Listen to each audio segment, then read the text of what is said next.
So, yeah. We good to go? Yeah. Rolling? Maybe take 1 second.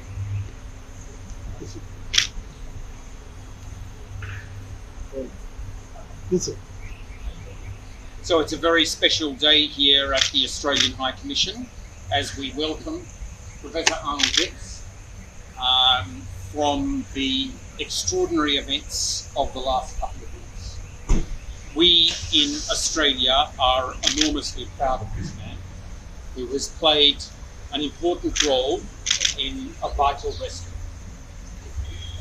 It is a matter of joy for all of us that 41 men are safe, that they are back in the bosom of their families, and that all of those who are involved in the rescue are also well and safe. And it's a matter of great happiness to us that this fine Australian was part of the effort to rescue them. He has been honoured in the Australian Parliament with a special speech by the Australian Prime Minister, Anthony Albanese. And today, before he returns to Australia, we thought it right that we honour him at the Australian High Commission to thank him for his efforts. So, Professor, we are all in your debt. You are a hero of this nation and now a hero of Australia-India bilateral relations. We thank you and salute you, and perhaps you might say a few words to the ladies and gentlemen of the press. Thank you, Ambassador. Namaste. It gives me enormous pleasure to be talking to you again. 41 men, home safe, no one injured. They were dancing for Diwali when they went in, and I always promised that they'd be home in time for Christmas to sing Christmas carols. And they're home early. It's an early Christmas. And I feel so honoured that India took me as an honorary father of some of 41 of your children, that I was able to extend the love that I would extend to my own children and play a role in bringing them home. The United Nations Sustainability Development Goal number 16 says, peace, justice, and strong institutions. That's India. And without the peace, the justice, and the strong institutions, this would not have been possible.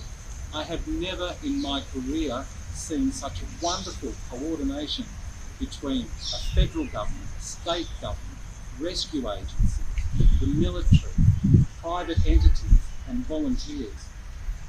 And it was that combined effort, that coordination, that goodness that flowed between the teams, which made the difference between this rescue and its fantastic result, which I always believed we would do, and what often we hear. My message to the world is simple.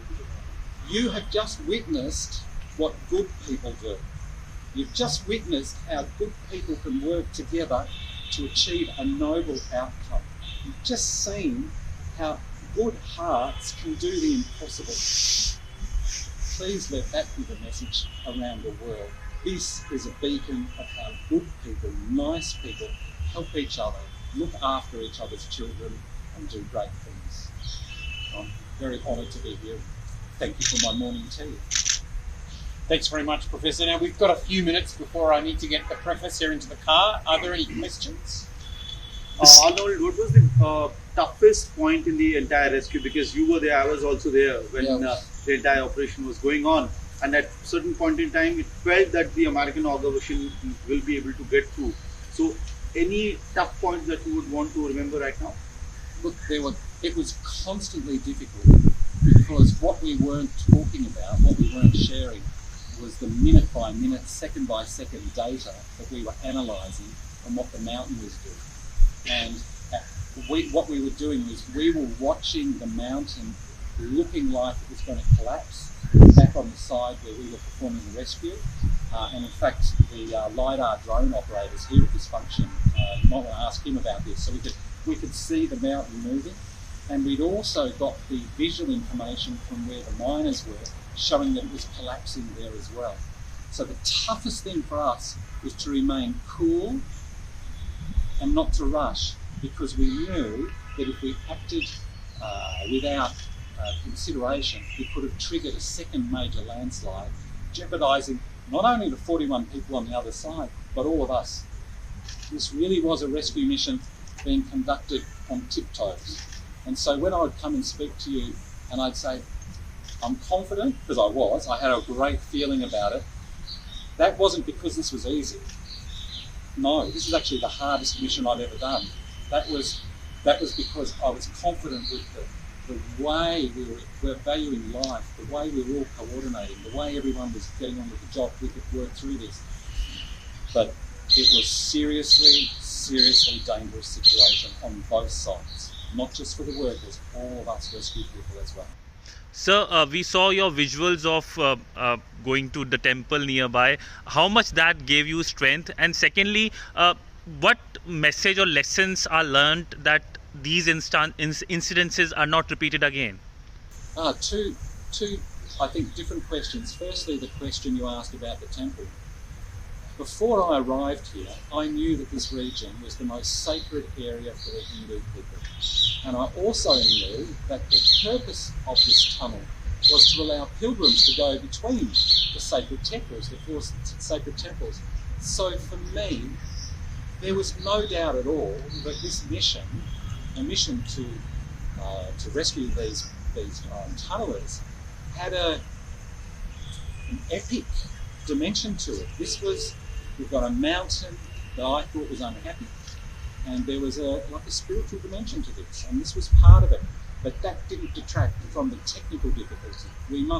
To achieve our mission, we had to be focused and bring the best engineering to the table, which we did, because the best engineers from India were here, the best technologies with everything was here, and respectful, and some humility.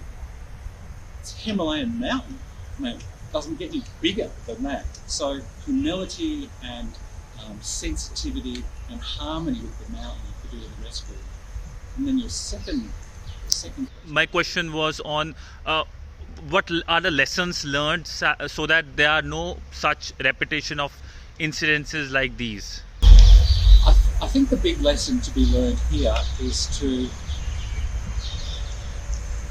take arrogance out of engineering and be even more sensitive to the complexities of building a tunnel in this environment.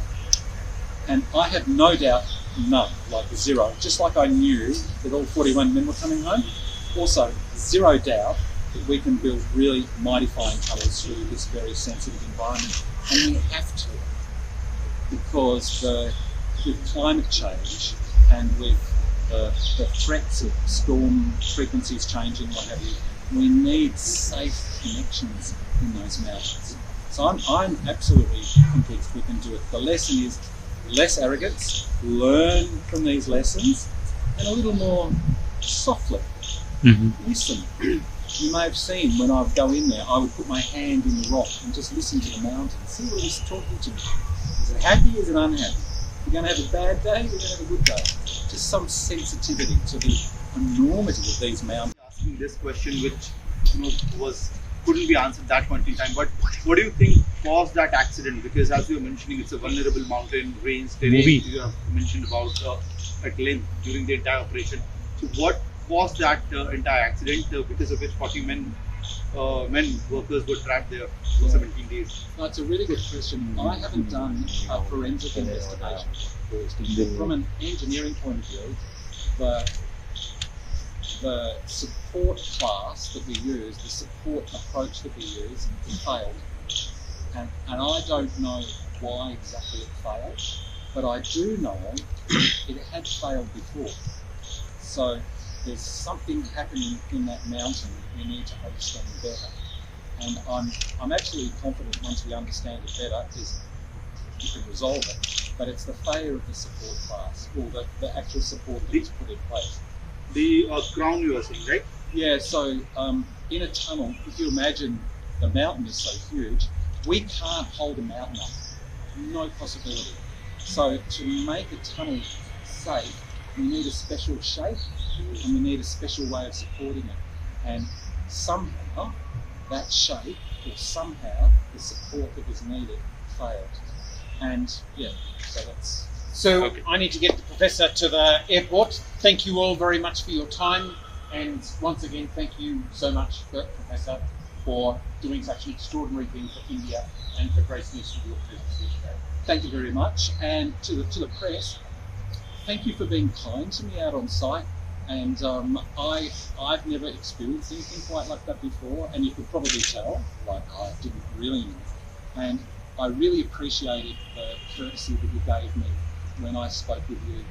Honestly, giving you answers that were a little odd, like not telling you that they'll be out in 10 hours, because I was just being honest in how I see it. So thank you for being kind to me as well. Great. Thank you very much. Good day. Z News.